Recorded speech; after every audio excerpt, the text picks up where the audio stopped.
Time to move, kiddo. Go, go, go, go!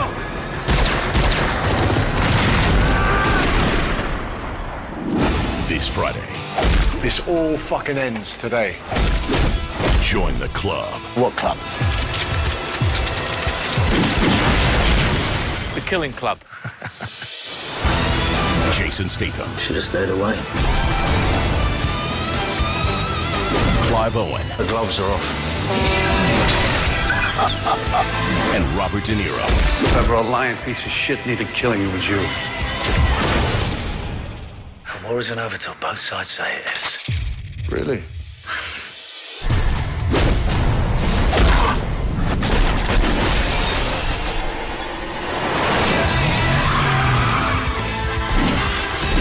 Get ready to kill or be killed. First thing you should buy is a pair of balls. Killer Elite.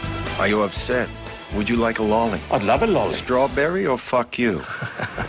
Rated R. Starts Friday. Hey guys, this is Mario again, coming at you with another movie review. Today I'm reviewing a movie that I just got back from the movies to see. I'd seen trailers for it, and it looked interesting to me, and I decided, what the heck, I haven't been to a movie in a while, so I decided to go and actually see it. I have to say, I'm glad I did, because I had a lot of fun. This is probably the funnest movie I've seen this year, and it'll probably be somewhere in my top 10, I will say, maybe in the top 5. Yes, I like this movie a little bit more than both Thor and Captain America. I like it a lot more than X-Men First Class, and of course Planet of the Apes and stuff. And that, of course, is Killer Elite.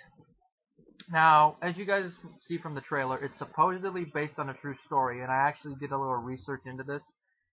Well, it's the true story that it's supposedly based on is recounted in a 91 novel called The Featherman by Sir Ranulph Fiennes. It's basically the plot of the true story. It's basically kind of like the movie, except the movie changes stuff around. And when I get to actually talk about the plot of the movie, I'll tell you what's been changed a little bit. But the novel, when it was published 20 years ago, caused some controversy in England because they said none of the stuff happened, and then there's a lot of stuff going on where people are saying the author is just full of crap, and then there's one person who's supposedly the daughter of one of the people says her mother confronted him and he admitted that what he wrote in the book was fake. So it'll be kind of hard to say if this stuff is actually true or not. Like I said, the stuff how it happens in the movie is not actually how the book says it happened, which is probably why they embellish a little bit in the movie. They could also say the book embellishes a little bit, but if it actually happened, I'm just saying if, then the British government is lying their asses off, and I wouldn't be surprised considering when this all happened, because it was during the Cold War and it involved communist guerrillas. So if it happened and they're covering their asses, I could see why they would, but the Cold War's over. If it happened, they should admit it. Jeez. It's not like anything's going to happen to them, especially since different people were in charge. I mean, those people could get in trouble if they're still alive. But I would probably want to read this book if I came across it, but I'd go into it, thinking, I'd go into it kind of in middle ground, I guess. Now to the plot of the movie. In the movie, we have these two characters played by Jason Statham and Robert De Niro. They are Danny Bryce, who is Jason Statham, and then Robert De Niro's character is named Hunter. That's all he's called. They are hitmen, and they're doing a job in Mexico where they're assassinating this high-ranked politician. That's what I'm guessing he is. They never specifically state what he is, and that's just my guess.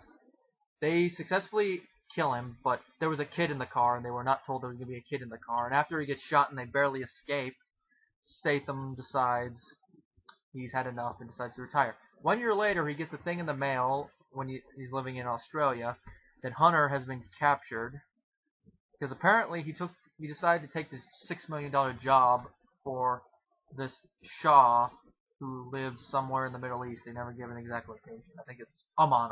That's what it is. Oman. which I want to see exactly where Oman is, because I've never heard of it. Or if I've probably heard of it, I just don't. It's not one that you probably don't hear a lot of. Oman. Okay, it's by Saudi Arabia, it's by the United Arab Emirates, I think. I don't really know a lot of these countries. Yeah, it's by Saudi Arabia. It's one of the countries below Saudi Arabia, but it's by the Indian Ocean. Anyway, he's there, so Statham goes there and decides, after a little aggressive negotiations, to take the job that Hunter was going to take. And the job is that the Shah has these British soldiers that he wants them to kill for kind of a revenge thing. It's kind of an eye for an eye thing. I'm not going to go into specifics of it because that would spoil the plot of the movie, but I could see why he was, because I know this from what I've heard some people say, but Muslims are supposed to be very close to their family, and it's part of their way of life or something, from what I understand. It's basically, you hurt their family, they're going to hurt you. So, and this guy's frail, so he can't do it himself, so that's the reason he was willing to pay $6 million for it. Well, Statham, he gets a team of 2 fellow hitmen together, and they decide to go after the guys. Now, just to let you guys know, unlike how the trailer shows, like I mentioned, Hunter does get kidnapped, but it's not by Clive Owen, as the trailer makes it seem, which I had a feeling it probably wouldn't be. He is involved in this whole thing with killing the guys somehow, but he's against Statham, obviously, but I'm not going to spoil how. But he gets in there, and he actually does a pretty good job acting. The acting in this movie I thought was pretty good. The score was okay. It's done by 2 people, Johnny Kilmeck and Reinhold Hale, or Hale, or whatever. The screenplay was written by Matt Schering, and from what I've read the book, what happens in the book, he changed some of the things around to suit it. Like, from what I understand in the book, from how it really happened, it's written from the point of view where the hitmen are the antagonists and the people that he's going after are the protagonists. So they switched it around for the movie, which I have to say, that's probably a smart idea. And also, unlike the movie where it's supposed to happen all within the span of 6 months, it takes place over 17 years, which in real life that's probably more like how it would go within a longer period of time, so it doesn't look suspicious. Then again, they make the deaths look like accidents anyway. The movie is directed by a guy named Gary McKendry, and that name sounds familiar, so I'm going to go check real quick to see what else he's directed, because from what I've seen in the movie, he looks like a competent action director. Let's see.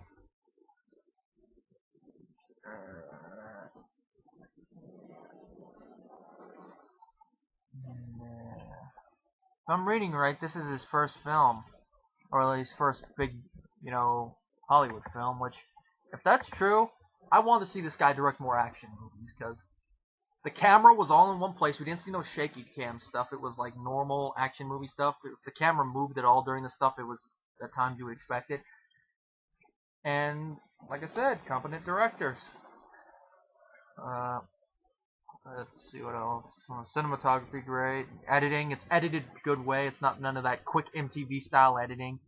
Even during the fights, like the camera stays in one place for a while, like I said. That's one of the reasons why. Now, if this guy was the guy directing Expendables 2, then we would probably have a little bit more faith in Sly not directing, because of Simon West's track record since Con Air, from what I've heard. I haven't seen Con Air or any of the other movies, but I'm just saying. Now, as you guys could guess from this, I am recommending this movie to my friends who love action movies. Mike, Matt, Effrey, all you guys. I'm recommending this movie to wholeheartedly. Now, do I have any problems with the movie? Not really. And the sad thing is, critics are trashing this movie. Like, here's what they say. Here's what Rotten Tomatoes says about the movie, because it only has a 25% right now. A rote, utterly disposable Jason Statham vehicle that just happens to have Clive Owen and Robert De Niro in it. That is true in a way, because Jason Statham's in the movie way more than De Niro and Owen are in. Then again, I expected that. Statham is the main character, and we see how him going against the antagonist and stuff. Owen is like a minor antagonist, or I don't know if you'd call him an antagonist. I'm going to steal a wrestling term. I'd say he's a tweener. He's in between antagonist and protagonist. And of course, Niro's being held captive, so we hardly see him. Most of his screen time is at the beginning and at the end. And by the way, that little scene we see in the trailer, cover my expenses, that's actually at towards the very end of the movie. So I thought it was funny that they put that in there. Which, by the way, the humor in this movie does work. And most of our main characters that we see are supposed to be British or Australian, but still, you hear a lot of their slang, but it does work. And I heard a lot of people laughing in the theater at the jokes, so the jokes work.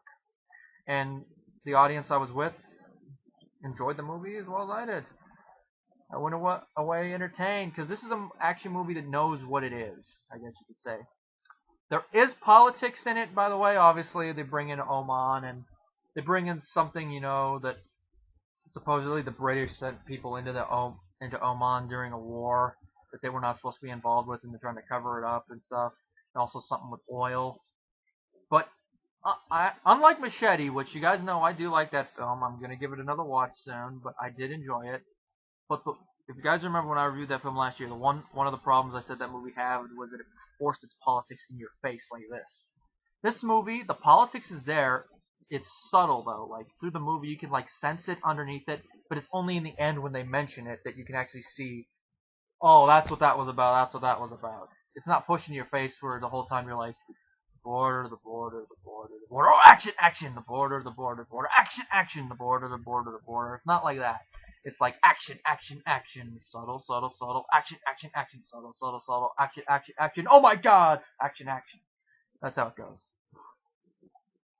Now my rating for Killer Elite,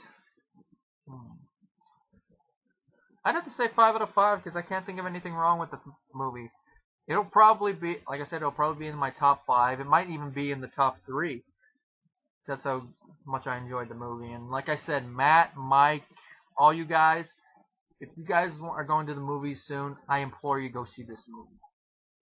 Or at least see it online anyway. I say watch it. And I know that when this movie comes out on DVD, I am going to get it in my collection. Guys, by the way, there was one other thing I wanted to mention. I wasn't going to do a separate video for this. It's about the trailers that happened before the movie. Now, one of them was this new movie that's coming out next year with Liam Neeson in it. It's going to be like a survival movie. It's called Grey, and it actually looks interesting. It's like him in a survival situation, him having to go up against wolves and stuff in the snow. That would be interesting. Which, that just makes me even more wish the Friday the 13th reboot sequel was in the snow. Because from what the recent stuff we heard. Now that'd be interesting. Liam Neeson going up against Jason Voorhees. Now that'd be a cool movie. Now imagine. Yeah, he plays the father of the brother and sister from the first one. Hey Jason, you killed my daughter. Big mistake. Or even if Arnold was like that. Hey Voorhees, you killed my daughter. Big mistake. Yeah, that'd be funny. Let's see another one. The Three Musketeers. As you guys remember what I mentioned last time I mentioned that movie, I didn't think the movie was going to be interesting, but my interest is piqued a little bit.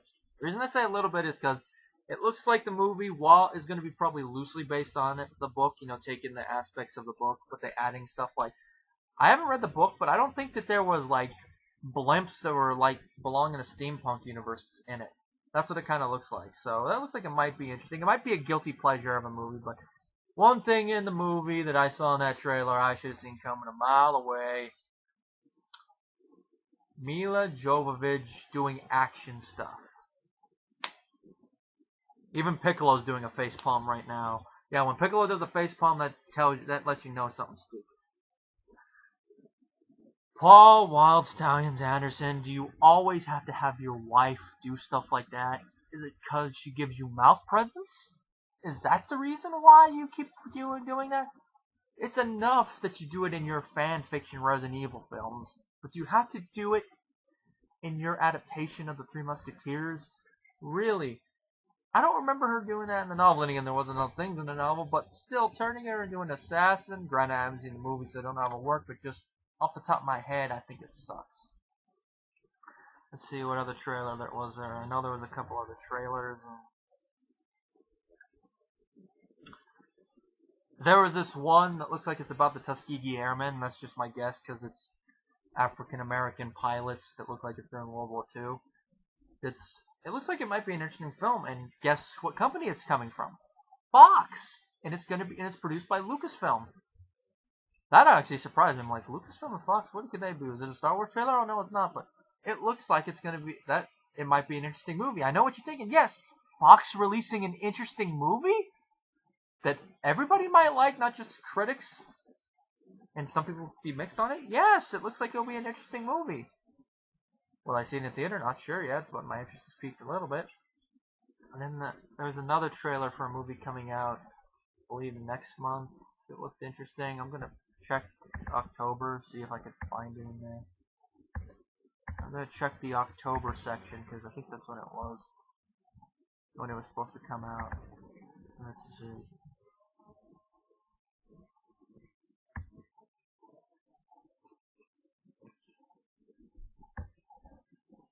I think it was no, it wasn't anonymous, but I did see that poster. But that does say, on an off subject, that movie Anonymous looks like it might be interesting because it's what if Shakespeare was a fraud. Now that sounds like it'd be interesting because there are some people that actually do question whether Shakespeare wrote some of his plays or not. I only know that's one of the things I remember from English in high school, which like I said, that movie might be interesting, especially considering who's directing it. Roland Emmerich. He might actually be directing a movie that everybody, even the critics, enjoy, because I think most critics hated the movies. So yeah, still trying to find the other movie that it was. I know it wasn't Real Steel. Red State. Oh, that comes out now. Came out today. I don't know. I'm trying to find a link for that. J. Edgar was the other one. That trailer looked interesting. And I'll probably watch that movie, not in theaters, but I might. It looked interesting. Also, in the theaters there was a Breaking Dawn poster, and guess what it was? A picture of the dawn. Golf clap.